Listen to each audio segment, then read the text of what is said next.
So we've got here today, we've got the Hustler Super Z. Now this is a very popular model being used in kiwi fruit orchards, particularly around the Bay of Plenty, but right throughout New Zealand where horticulture is used. A lot of growers tell us that they like the Hustler Super Z. It's available here in the petrol variant today, also available in the diesel. So this shows the petrol version. You have a very solid frame here. Okay, so this frame made out of reinforced steel, so it's a full bent steel with a gusset built inside here, so that allows maximum strength there. The deck, very robust. It's made out of fabricated steel, so there's no pressed steel. This front of the deck is warranted for the lifetime of the mower, that it will not bend into the path of the blades. You have here a heavy front one-piece roller wheel, and then also captivated exterior anti-scalp wheels. That enables it to ride over the undulations very smoothly. Your front forks here, bearings top and bottom, and then also available suspension. So in your orchards where it's a bit rougher, it just takes a lot of the crashing out of your ride, and it also smooths out your cut. Okay, so you have twin fuel tanks here with sight gauges on the petrol model, fuel gauge on the diesel, and that gives you all day mowing, 54 litres of capacity here.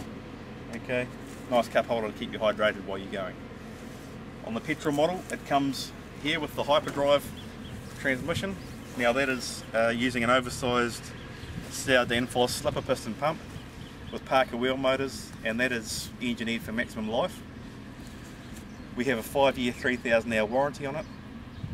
What it's doing is running at about 20% capacity at all times, and that is being cooled. So we have a hot oil shuttle taking oil out of the hottest part of the wheel motors, bringing it up here to this large 10-inch cooling fan under the hood here, and then returning it back into the system. So not only do you have a very hugely overcapacity system, but you also have cool oil running at its optimum temperature. So you're getting longevity there out of those hydros. The engine here at the back on the petrol model, nice and open, but also protected. So you're getting openness for the maximum airflow of cooling, but then good protection here against the sticks and debris that we have. Getting onto the seat here, so the machine is easy to mount, get on and off, standing on the deck here, because the quality of the strength of the deck, you're able to stand on it, no problems at all.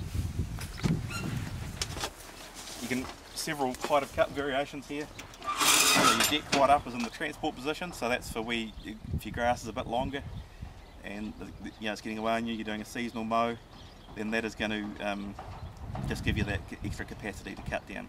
If in an orchard like this you're wanting to just maintain it, then you simply set your height of cut by the pin here and simply lower the deck down to its edgiest point. So very simple. Taking the pin lower to cut lower, bring it further this way to cut higher, half an inch at a time, and it just rests on the pin.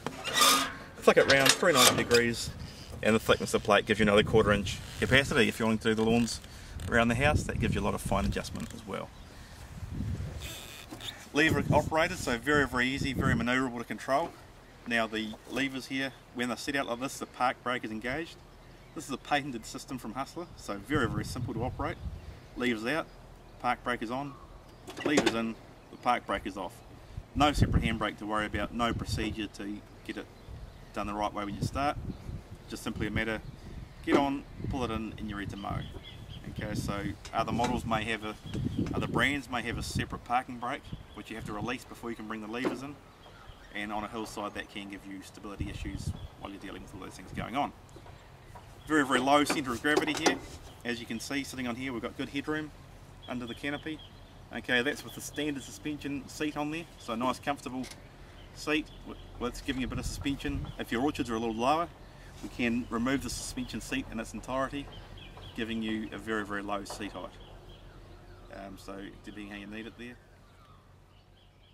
Controls all here, nice at hand. Throttle, key start, choke, and blade engage. So very simple to use. Everything's laid out there clearly at hand. And of course armrests for those of you that like to mow with your seat in the comfortable position there. So all your steering is done with these levers here, and that is very simple to operate. Both forward to go forward, the further forward you push them is your acceleration, back is your braking, back into reverse, okay, and then let it go and it centres. When you're going forward, if you leave your levers forward, they will stay up there. They are hydraulically dampened. That way, when you're mowing down the straights, you know, under the canopy, you're not fighting it the whole time. You're just resting your hands on the levers, and you're just controlling them without the machine controlling you. So if you take your hands off, they will stay there. Just leave them on there for a bit of control. And then, so for steering, you push the left lever further forward to turn to the right, right lever further forward to turn to the left. Okay, and if you get to the end of the row and you want to do a zero turn, push one lever forward and one backward, and you complete a zero turn. So very, very manoeuvrable. Operators tell us that it's at least 50% faster in an orchard than using a tractor and slasher. Therefore, time being money, this machine can save you a lot of time, a lot of money, and as you can see from the finish in the orchard, the improvements in the grass, very, very nice even spread. Particularly if you're using a 72-inch rear discharge deck, where the cuttings are distributed evenly across the width of the deck and you can trim on both sides.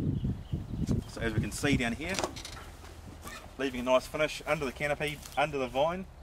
Okay, you can simply get in out, trim very close to the pole and to the root of the vine.